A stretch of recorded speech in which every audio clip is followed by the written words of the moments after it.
Bienvenue pour la pépite du jour qui vous est présentée par Eliane. Je souhaite une bienvenue spéciale à tous ceux qui visitent cette chaîne pour la première fois.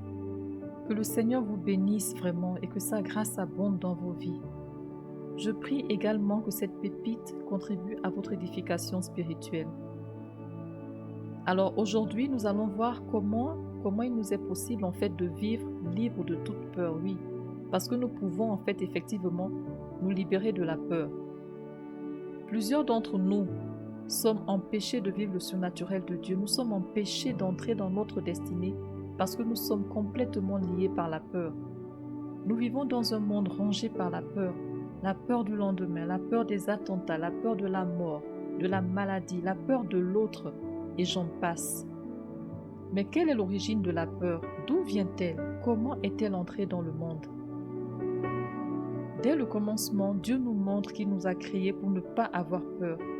Et c'est quand le péché arrive par Adam que l'homme commence à ressentir la peur. Dans Genèse 3, lorsque le Seigneur le cherche, Adam répond « J'ai entendu ta voix dans le jardin et j'ai eu peur parce que je suis nu et je me suis caché. » L'origine de la peur n'est pas divine. La peur ne vient pas de la présence de Dieu. La peur provient d'un sentiment d'insécurité. La peur nous attaque lorsque nous perdons le contrôle d'une situation. Elle est produite dans notre âme, dans nos émotions. Nous recevons des informations extérieures qui nous dépassent. Nous les analysons et notre intelligence nous dit « Je ne peux pas contrôler cette situation ». L'origine de la peur, c'est donc l'insécurité. Avant de manger le fruit de l'arbre, Adam était rempli de la gloire de Dieu. Il avait une relation parfaite avec Dieu.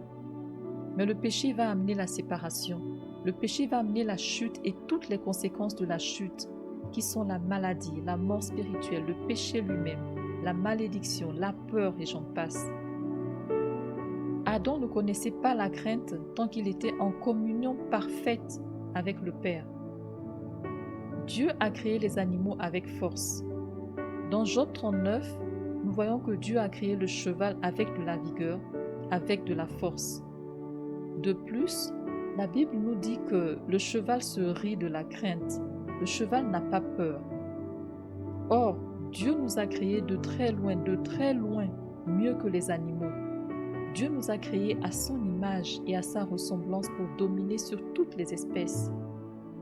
Alors si Dieu a donné cette force au cheval, si le cheval, un animal, se rit de la peur, si le cheval n'est pas terrifié, le cheval ne recule pas en face de l'épée, qu'en est-il de nous, êtres humains créés à la ressemblance et à l'image de Dieu? Mais malgré cela, nous sommes enchaînés, nous sommes tenaillés par la peur qui ose venir tous les jours se présenter à nous et nous voler notre joie, nous voler notre quiétude. La peur déforme la réalité. Nous voyons dans Matthieu 14 que les apôtres prennent Jésus pour un fantôme. Ils sont troublés en fait. Et nous, parfois, nous avons peur d'entrer dans le surnaturel divin alors que Jésus vient vers nous pour nous guérir, pour nous libérer, pour nous délivrer, pour bénir nos vies, pour bénir nos familles. Mais nous sommes tenaillés par la peur. Nous voyons également dans Matthieu 26 que la peur a fait perdre le contrôle à Pierre. Pierre qui était prêt à suivre Jésus jusqu'à la croix, à livrer sa vie pour le Seigneur.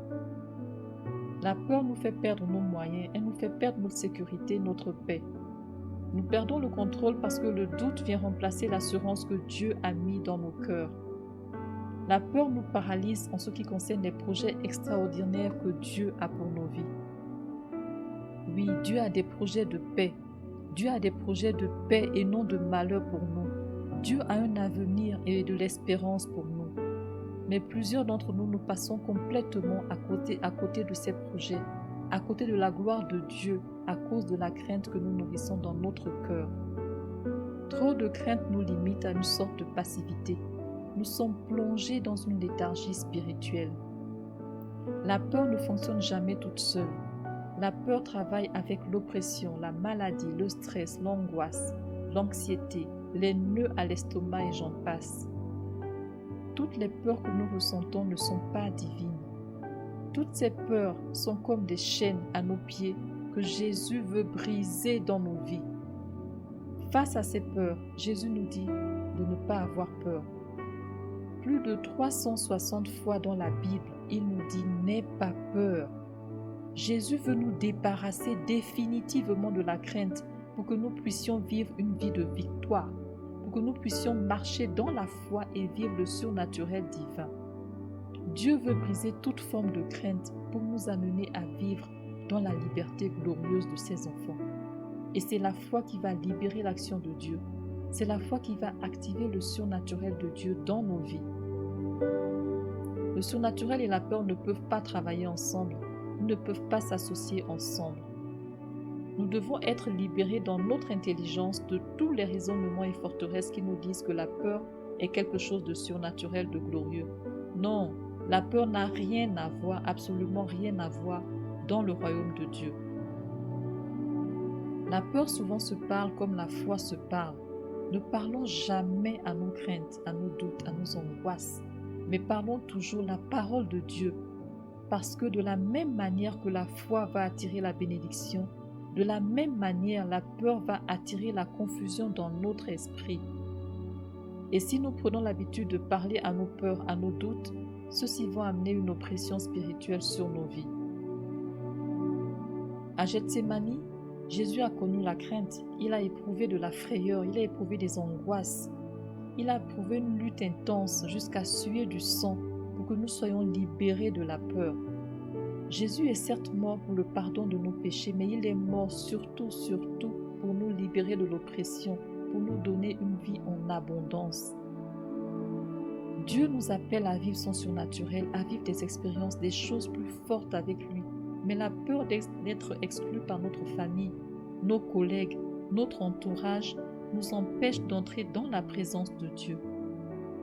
Lorsque nous nous levons pour servir Dieu, la crainte des hommes devient une réalité.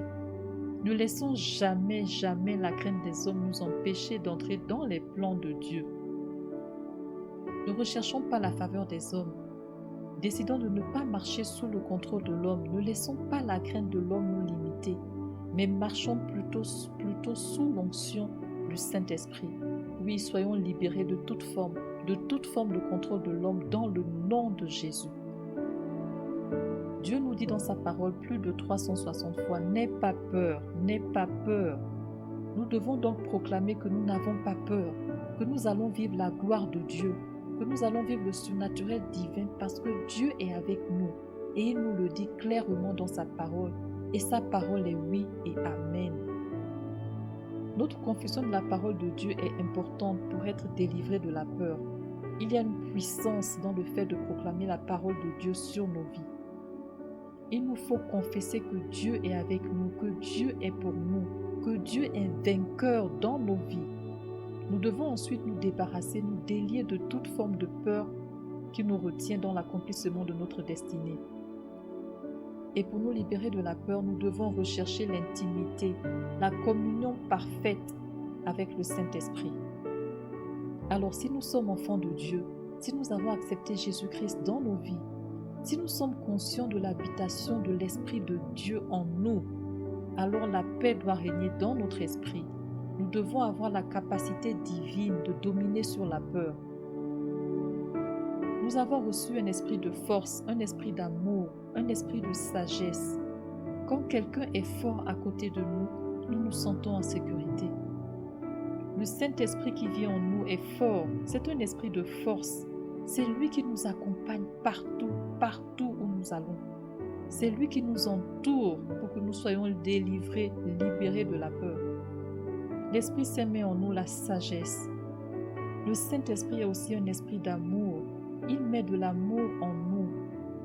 Un enfant aimé ne ressent pas la peur. Un enfant aimé n'a pas à vivre dans la crainte.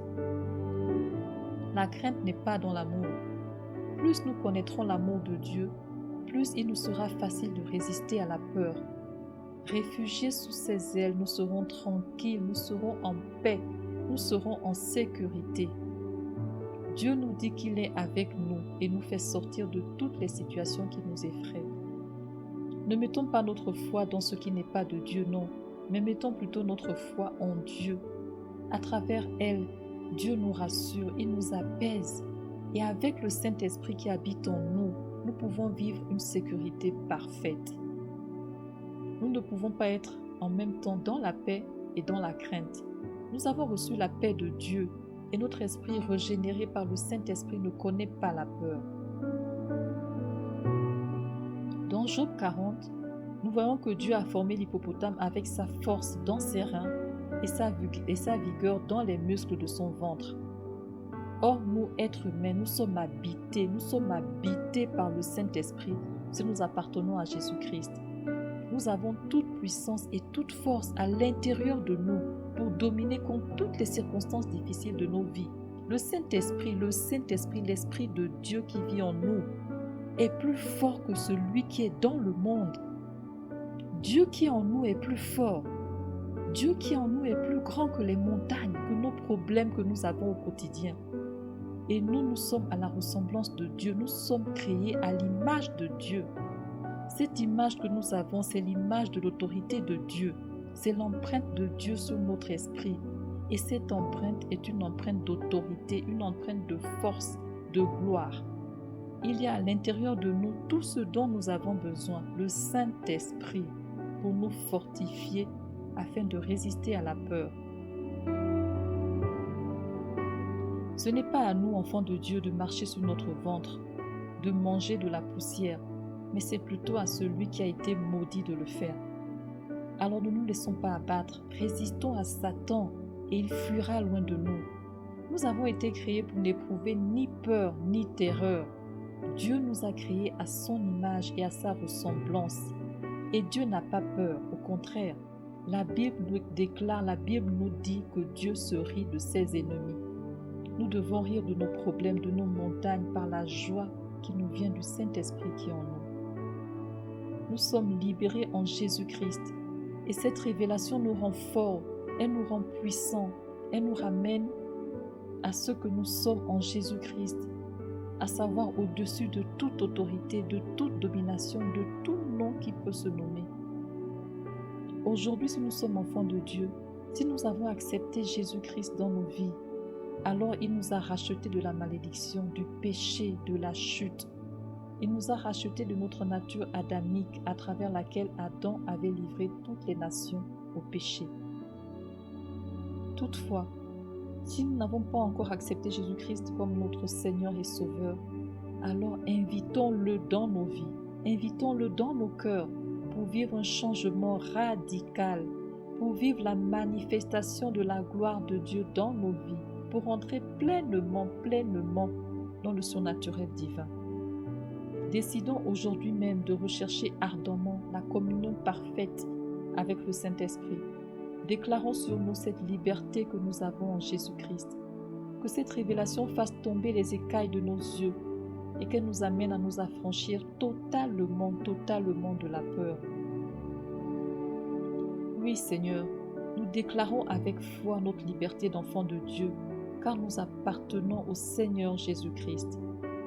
Nous déclarons que nous sommes libres de la peur, des oppressions, des angoisses dans le nom de Jésus-Christ, car nous avons été rachetés à un grand prix.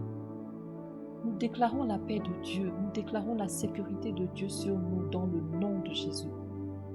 La Bible déclare que l'onction brise le joug, que l'onction nous touche maintenant dans le nom de Jésus, que là où nous sommes, nous ressentions la paix, nous ressentions la sécurité, que la providence et la puissance de Dieu nous touchent. Soyons libres à présent de toute peur au nom de Jésus et marchons dans la foi de gloire en gloire et de victoire en victoire. Amen. Alors voilà, nous allons nous arrêter aujourd'hui pour la pépite du jour. J'espère qu'elle vous a édifié et qu'elle vous a béni. Nous nous retrouvons très prochainement pour une autre pépite. Que Dieu vous bénisse.